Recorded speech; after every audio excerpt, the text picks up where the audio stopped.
रात का दूसरा पहर एक ऐसा समय जब पूरी दुनिया सो रही होती है, लेकिन कुछ शक्तियां जाग रही होती हैं। क्या आपने कभी सोते सोते ओम नमः शिवाय का जाप किया है? अगर नहीं, तो इस कहानी को सुनने के बाद शायद आप भी इसे आजमाने से पहले 100 बार सोचेंगे। मित्रों, ये कहानी है एक लड़के की जो बिस्तर पर सोते हुए ओम नमः शिवाय का जाप करता।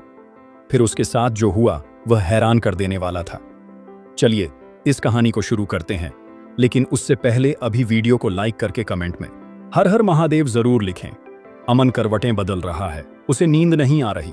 वो उठता है, पानी पीता है और फिर बिस्तर पर लेट जाता है। उसे अचानक याद आता है कि किसी ने कहा था कि अगर सोते समय ओम नमः शिवाय का जाप किया जाए तो अद्भुत अनुभव होते हैं। वह आंखें बंद करता है और धीरे धीरे जाप करने लगता है, ओम नमः शिवाय, ओम नमः शिवाय, ओम नमः शिवाय। फिर धीरे धीरे कमरे में कुछ अजीब घटित होने लगता है। हवा रुक जाती है, खिड़की पर टंगी पर्दे अचानक स्थिर हो जाते हैं, घड़ी की सुइयां धीमी होने लगती हैं, मानो समय ठहर रहा हो। अचानक उसके कमरे का बल्ब हल्का हल्का झपकने लगता है। उसकी आंखें खुलती हैं, लेकिन सब कुछ सामान्य लगता है। वह इसे सिर्फ एक भ्रम समझकर फिर से आंखें बंद कर लेता है और जाप जारी रखता है, ओम नमः शिवाय, ओम नमः शिवाय। इस बार उसे महसूस होता है कि उसका शरीर हल्का हो रहा है, जैसे वो हवा में तैर रहा हो। अचानक उसे किसी के सांस लेने की आवाज सुनाई देती है। ठीक उसके कान के पास वो झट से आंखें खोलता है, लेकिन कमरे में कोई नहीं है। अमन की आंखें भारी हो जाती हैं और उसकी आत्मा एक दूसरी दुनिया में खिंचती हुई महसूस होती है। वह देखता है कि वह अब अपने कमरे में नहीं है, बल्कि एक विशाल हिमालयी पर्वत के सामने खड़ा है।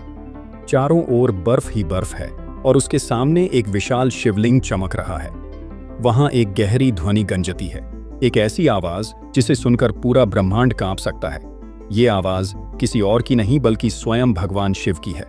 भगवान शिव कहते हैं कि जो भी सच्चे मन से इस मंत्र का जाप करता है वह अपनी आत्मा को जागृत करता है। लेकिन सत्य को सहने की शक्ति सब में नहीं होती। अचानक अमन के सामने एक दर्पण प्रकट होता है, जिसमें उसे अपने पिछले जन्मों की झलक दिखाई देती है। उसे याद आता है कि वो कई जन्मों से शिव का भक्त रहा है, लेकिन इस जन्म में वह इसे भूल गया था। उसकी आत्मा कांप उठती है। अंकित घबराकर पीछे हटता है, लेकिन तभी शिवलिंग से एक दिव्य रोशनी निकलती है और उसे घेर लेती है। उसे अपने भीतर एक अपार ऊर्जा का संचार महसूस होता है। उसकी आंखों से आंसू छलक पड़ते हैं, लेकिन ये भय के नहीं, बल्कि आत्मज्ञान के आंसू होते हैं। फिर उसे भगवान शिव कहते हैं, तुम्हारा जन्म सिर्फ सांसारिक सुखों के लिए नहीं हुआ है। अब जागो और अपने वास्तविक उद्देश्य को पहचानो। अचानक सब कुछ अंधेरा हो जाता है और अमन की आंखें खुलती हैं। वह फिर से अपने बिस्तर पर है, लेकिन कुछ बदला हुआ है। उसकी आंखों में एक दिव्य चमक है। उसके शरीर में नई ऊर्जा प्रवाहित हो रही है। उसे महसूस होता है कि वह अब पहले जैसा इंसान नहीं रहा। क्या यह महादेव की कृपा थी, या फिर अंकित ने किसी ऐसे रहस्य को छू लिया था जिसे छूना नहीं चाहिए था? क्या आप भी सोते समय ओम नमः शिवाय का जाप करने की हिम्मत करेंगे? हमें कमेंट करके जरूर बताएं। ऐसे ही रहस्यमयी कहानी के लिए हमारे चैनल को सब्सक्राइब करें। हर हर महादेव, जय शिव शंकर।